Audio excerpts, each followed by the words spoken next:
What's going on, everybody? It's your host, Dominic Peterson, host of the Duck Zone 503 podcast, where we talk all things Oregon football. If you're a first-time viewer, long-time viewer, welcome in. Kindly ask that you hit that like and subscribe button down below and share the video if you really feel like it. But most importantly, what really helps grow this podcast the fastest is word of mouth, guys. Telling your friends and family about this Oregon football podcast, the Duck Zone 503 podcast, that is.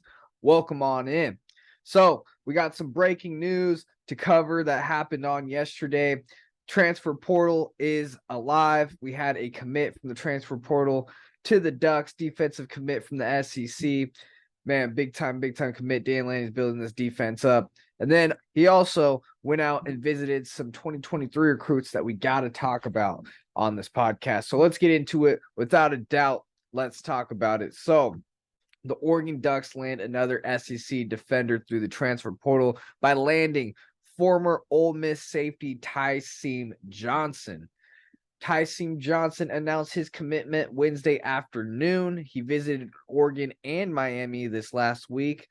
Decided he did not like Mario Cristobal, our former coach, and came here to Oregon. And don't take me serious. I don't know. He probably does like Mario Cristobal. He probably just likes Oregon a little bit better. That's why he decided to come out here. I have not talked to the guy on why he decided to come out here. Trying to get a hold of him to get him on this podcast. But without a doubt, he commits to Oregon. He will have 2 years of eligibility remaining. Kind of like Bo Nix came in, made a splash, right? Kind of thought it was going to be one and done. Well, we get another year of Bo Nix. We could have 2 years of Johnson here. So big time get. He put up 78 tackles with 4 of those for a loss, 2 pass breakups in 13 games. He started 9 of those 13 games this last season with the Rebels. In 2021, the year prior, he was named freshman all SEC. We're talking about the SEC, guys. One of the major big time conferences in college football, right? Maybe arguably the most elite conference in college football. Okay, I know the Big Ten has kind of a thing going, but let's be real here. The SEC has been winning national championship after national championship. So he comes in as a freshman, puts up 47 tackles. 4 of those are a loss, including 1 sack and an interception and 1 pass breakup in 13 games. He started 10 games his freshman year. So we're going to get a player who came in on a really good team in Ole Miss. Okay, let's just be real. They play in the SEC. Tough schedule out there playing in the SEC West, but he plays out there and he puts up numbers as a freshman, all SEC freshman.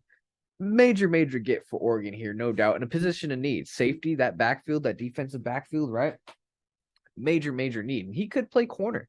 I mean, I don't know if he prefers that. I don't know if Dan Lanning is going to play him at corner, but the Ducks need some corners, okay? And we'll talk about that here at the end of the video. And Dan Lanning visited a certain corner in the 2023 class that we'll talk about here. But right now we're talking about Tysheem Johnson, former Ole Miss safety, former 4-star prospect, right?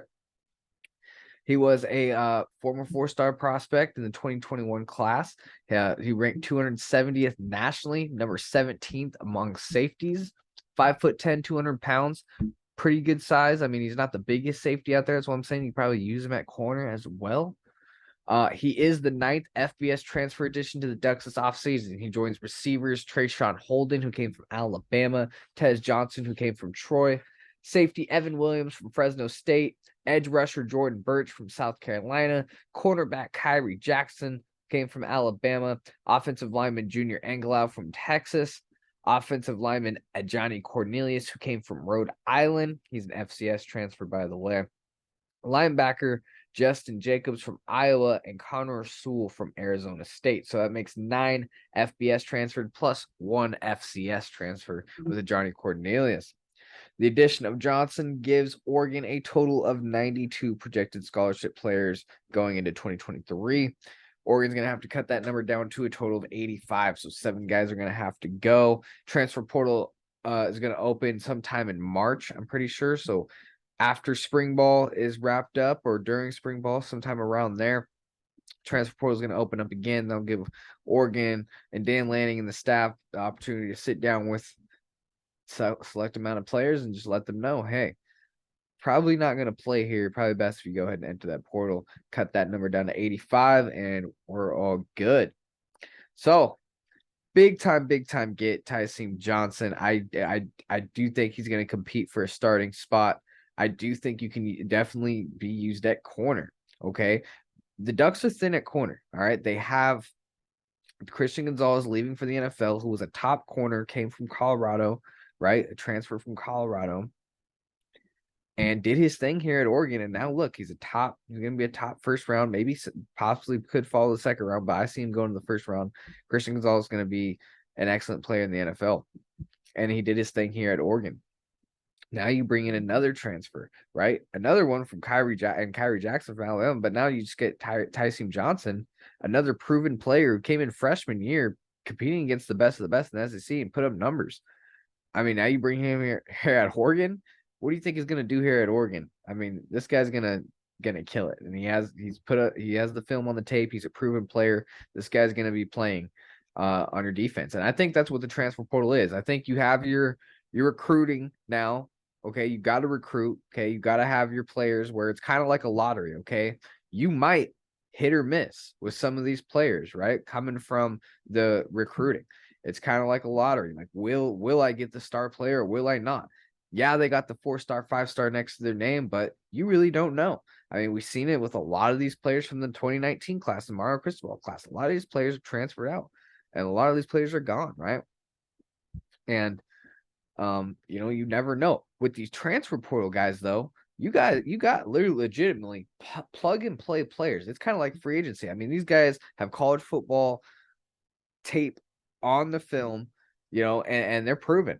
And you've seen it. Bo Nix. I mean, Noah Whittington, Bucky Irving, Christian Gonzalez. Every transfer players came in, played big time football. Casey Rodgers, Jordan Riley on the D lineman. I mean, these guys played significant football, and they were all transfers. So Dan Lanning just getting Jordan Birch, Evan Williams. I mean, these guys are going to play in 2023. I mean, you don't come in as a transfer not knowing if you're not going to play. You just don't, right? I think especially if you're a big time transfer, where you're going and what your role is on a team. So big time get for the Ducks as they add former Ole Miss safety Tysheem Johnson. Now, in other news, I'm going to take this sip of water and we'll get to it here. Make sure you guys are drinking water. It's very easy to get dehydrated, guys, especially when you're doing a podcast, yapping your mouth all the time. All right. So, in other news, Dan Lanning is doing work on the recruiting trail. Not only is he landing top transfers out of the SEC, but he's making in-home visits trying to wrap up this 2023 class. He just had a whole bunch of 2024, 2025, and even 2026 guys on visits this last weekend. He's going to have big time guys on campus this next weekend. He made in-home visits to 2 prospects, okay, that we got to talk about in the 2023 class. February 1st is vastly approaching. Okay, it's less than a week ahead here, and that's when it's signing day for these guys. Okay, well, again, Dan Lanning makes a in-home stop to 2023 #1 listed athlete, 5-star Nicholas Harbor. Excuse me. A lot of you guys got on me on the comment section on my last video on the last podcast saying, dude, it's not Nichols, it's a Nicholas. So Nicholas Harbor. Dan Lanning makes his second in-home visit. I mean, he was just there last week, right? Making an in-home visit. Harbor is standing 6'5", 225 pounds, #1 listed athlete in the class, #1 in DC, number 16th nationally. So we're talking about top 20 player. I mean, these 247 sports rankings come out and they go all the way back to like 1,000 something, right? He's number 16, top 20 player in the class. Is big time get, and Oregon will tremendously jump up the ranking if Oregon can land this guy. Coming out of Archbishop Carroll in Washington, D.C., rumors had it that, Harbor was on a visit to Boulder, Colorado. There was a screenshot everywhere. Okay, it looked legit that Harbor, basically took a picture on, maybe his sleeve or his pants, made the screen basically blacked out screen and put his location that he was in Boulder, Colorado. And it's legit. It looks like a legit screenshot. I don't know, somebody, maybe Photoshop some things to make it look like that, and that's somebody else doing some work, or if I didn't actually see the story myself, but there was a screenshot floating around that Nicholas Harbor posted on his Instagram that he was in Boulder, Colorado, the location where he was at. Well, about an hour later, 247 Sports and On3 experts come out and they announced that Nicholas Harbor's father had told them that he's nowhere near Colorado and he's in school in class. Now, when things do not want to be leaked, this is what they do. Okay, they say, no, this isn't what happened, when they really want things under wrap. Because it's been public now that that he's going to be taking an official visit. Okay, Harbor is set for an official visit to Eugene January 27th, right before signing day, and that's huge. Anytime you can get somebody on your campus and show your program and get that last say and get that last show and get that last pitch in that recruit's head right before signing day, right before they commit, you can get that last visit. That's huge. And the Ducks are going to get that. Colorado could be playing here silently. Father might want it under wraps. He might have, told Dan Lanning, hey, look, we're locked in with you. He might have told any other school, look, we're locked in with you guys. And he doesn't want, Colorado could be sneaking into the picture. I mean, Harbor put his top 5 out of Oregon, Maryland, South Carolina, USC, and Michigan. Colorado's nowhere to be seen in this top 5. So could it be the experts are right? Or could it be that silently Nicholas Harbor's on a visit to Colorado? Now, I tend to believe the experts of 247 and On3 and Nicholas Harbor's father. But there was a screenshot legitimately around Twitter's floating around. So it's important to note here that Nicholas Harbor's parents are Maryland alum. So the Maryland Terps, close to home as well, very close to home to Washington, D.C. there. Could he go to Maryland? We don't know. Harbor intends to participate in track and field, and he has stated he's pushing to be an Olympic gold medalist. He's stated that. And that's very possible here at Oregon. Okay, Oregon has elite, tremendous, world-class track and field facilities, and he has yet to see them. He's going to come on an official visit, and Oregon is rolling out the red carpet. We got Phil Knight going to be here. Okay, they're big-time Nike sponsor, right? Phil Knight, the owner, he's going to be here on campus while Nicholas Harbor's on campus. They're going to be showing them track and field. They're going to be showing them football facilities. They're going to be meeting everybody who's around here. They are pushing for 5-star Nicholas Harbor, no doubt. Now, I just want to remind everybody, as big as and great of an athlete Nicholas Harbor is, it wouldn't be a tremendous loss for the Oregon program if they were to miss out on Nicholas Harbor. Okay, we already have a proven starter for this upcoming season in Terrence Ferguson. Okay, landing Nicholas Harbor is obviously strengthens your depth, gives you a very big time elite prospect that you can look forward to in the future. Okay, tight ends Cam McCormick, Maliki Makavo have transferred. Both those guys played very key reps. Had a lot of play time this last season. Could that be a sign that Harbor is coming to Oregon? Okay, why do you leave? It came to a surprise of Cam McCormick. Okay, maybe Maliki Mataval, you can kind of understand that more with Terrence Ferguson, them both coming in the same class. Ferguson kind of emerges the better tight end there. Maliki Mataval wants to go find a starting spot. Cam McCormick's been here 8 years, and he played a lot. You'd think he'd want to stay here. And both those guys leave. Both those guys got a lot of play time. And behind that, I mean, you had Patrick Herbert, Tyler Nanny.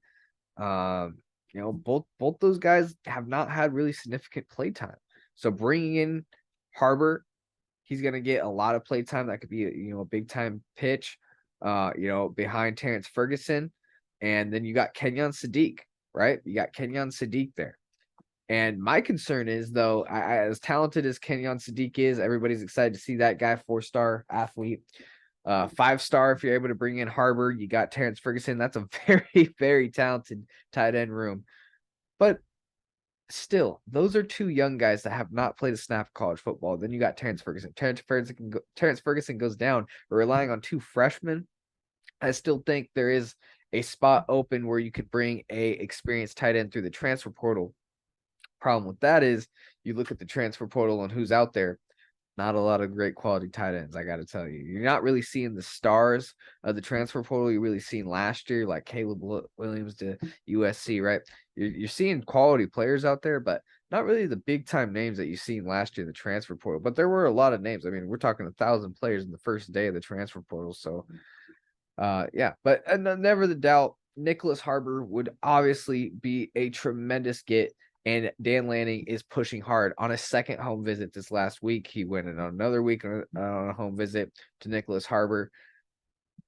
Major get if Nicholas Harbor were to come to Oregon. He's going to be on an official visit this weekend with a lot of other guys. It'll be big time. Dan Lanning also made another in-home visit to another 2023 guy, and that was to 4-star defensive back Roderick Pleasant.